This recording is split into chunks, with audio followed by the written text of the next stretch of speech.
Chapter 27. The cherry trees blossomed all over town. A few days later, the ground looked as if it were covered with pale pink snow as the petals fell and were carried by the wind everywhere.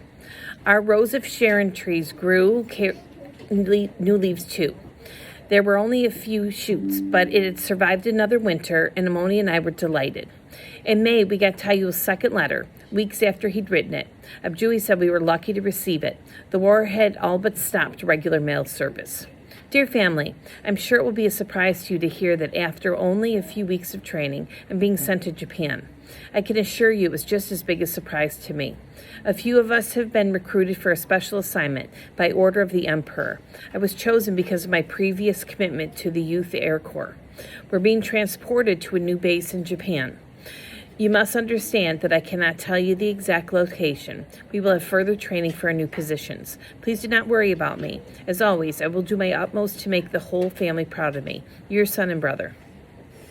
Once again, Amoni was happy to hear that Tayul was still in training. For my part, I wondered why the letter was so short. It seemed quite straightforward, without any hidden meaning. Possibly he had written it in a hurry and hadn't had time to put the message for me to figure out. One evening, a few days later, I couldn't write in my diary because my pencil had worn down to nothing but a stub. Abjui would have to bring me another from his school. It annoyed me to miss a day in my diary. I was in Uncle and Tayul's room. I'd taken to using it as a kind of study. I didn't want them to come home to a room with a stale, musty feeling of having been empty for so long. I put my diary back on the shelf and took both of Tayul's letters from the box where I kept them. I loved reading them over and over. I loved knowing that my brother had touched the sheets of paper I was holding. For the 100th time, I wished we'd gotten more letters. Abjui said they probably allowed him to write us before he was shipped out for combat, and Amoni held on tightly to that idea. It was good not to get a letter from him, she said, because that meant he was safe. Another way the war turned everything inside out. I refolded the first letter, put it carefully back in the box, and studied the second letter yet again.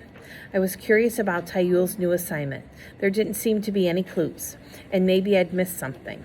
A few of us had been recruited for a special assignment by order of the Emperor. I was chosen because of my previous commitment to the Air Corps youth. By order of the Emperor, it seemed strange that he'd write his phrase in a letter. Made him sound like the announcer on Radio Tokyo or the block leader in the neighborhood accounting. Did he mean to sound like that? Why? To remind me of something? What? My previous commitment to the Youth Air Corps. I thought back to those days. Not really so long ago, but it felt like years. What had he done when he was in the Youth Air Corps? The airstrip? Digging with spades all day long? Perhaps he was being assigned to dig trenches. I didn't know much about war, hardly anything about battles, but I guess that trenches would probably be dug quite near the front line. I hope that wasn't Tayul's new assignment. Then again, digging trenches was certainly better than being sent to the front line himself. By order of the Emperor, the Youth Air Corps, Emperor, Air, Tayul was going to be a kamikaze. He was going to fly an airplane for that unit, the Special Attack Unit. How often had I heard him use those words? That was the reason for the extra training. Surely pilots needed a lot of training.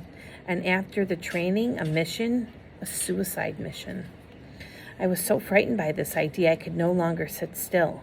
I stood and paced around the room. It was crazy. I was crazy. I had to be wrong. I was imagining things. Those words might mean something completely different. No, I was right. It was so like Tayul to want to fly an airplane. Maybe he thought if he was going to die anyways, it might happen if he was doing something he wanted to do. But maybe I was wrong. Remember Tomo? Remember Uncle? I'd been so sure that he'd made a terrible mistake. Don't make a mistake this time. I slipped into the other bedroom and got into bed without either of my parents noticing. If they'd seen me or talked to me, they'd have known something was wrong. I didn't even have to look in the mirror to know that my face was pale and stricken. In bed, I laid flat on my back, forcing myself to think. The war is going badly for the Japanese. Tayul said so. There are rumors in the street, and the lessons at school. No news of victory anywhere, not for a long time now. If he's going to be a kamikaze, he'll need a lot of training. The war is almost over. How much longer? Maybe it'll end before he gets to fly a mission. That was it. That was the answer. If somehow Taiyu could be stopped, or at least delayed for a month perhaps, even a week or two, it might be long enough. But how? The next day at school, we had bayonet practice and bomb drills, but I was so inattentive and listless that the teacher thought I was ill. She sent me home early in the afternoon. When I walked into the courtyard, Amoni dropped the wet laundry she was holding and rushed over to me. Sonny, what's the matter? Are you all right? Has something happened? I shook my head. I'm fine, Amoni, just tired. But the teacher thought I shouldn't work anymore. She put her head on my cheek and made me open my mouth so she could look at my throat. Go to bed, she said. I'll bring you some soup. I felt a little guilty about going to bed. After all, I really wasn't sick. I should have helped Amoni with the laundry, but I needed the quiet time alone to think. After I drank the soup Amoni brought me, it wasn't really soup, just water the vegetables had been boiled in, but we called it soup. I laid quiet on my mat and waited. When it was nearly time for Dewey to come home, I got up, rolled my sleeping mat, and put it away. Then I combed my hair, arranged 2 cushions on the floor. Finally, I went to Taiyul's room and fetched both letters. I sat down on one of the cushions and waited.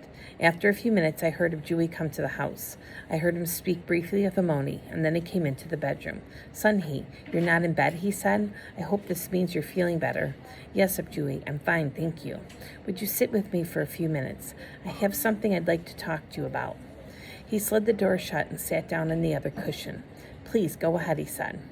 I hesitated for a moment. Taiyul might not approve of what I was about to do, but he never said not to tell anyone what I discovered in his letters. Maybe in a way he wanted us to know, all of us. I took a deep breath and slowly let it out. The last of my uncertainty was blown away with that breath. Abjui, before he left, Taiyul told me that he wouldn't be able to write his true thoughts in his letters because they'd be censored. He asked me to read his words carefully so I'd be able to find out what they really meant. Abjui looked thoughtful. So you believe his letters have a message of importance beyond his actual words, he asked. I smiled a little. Abjui was making things easier for me. Yes, the second one especially. I do not know if it's a message he intended to put in or if it was almost an accidental on his part. But last night, I understood the letter in a different way.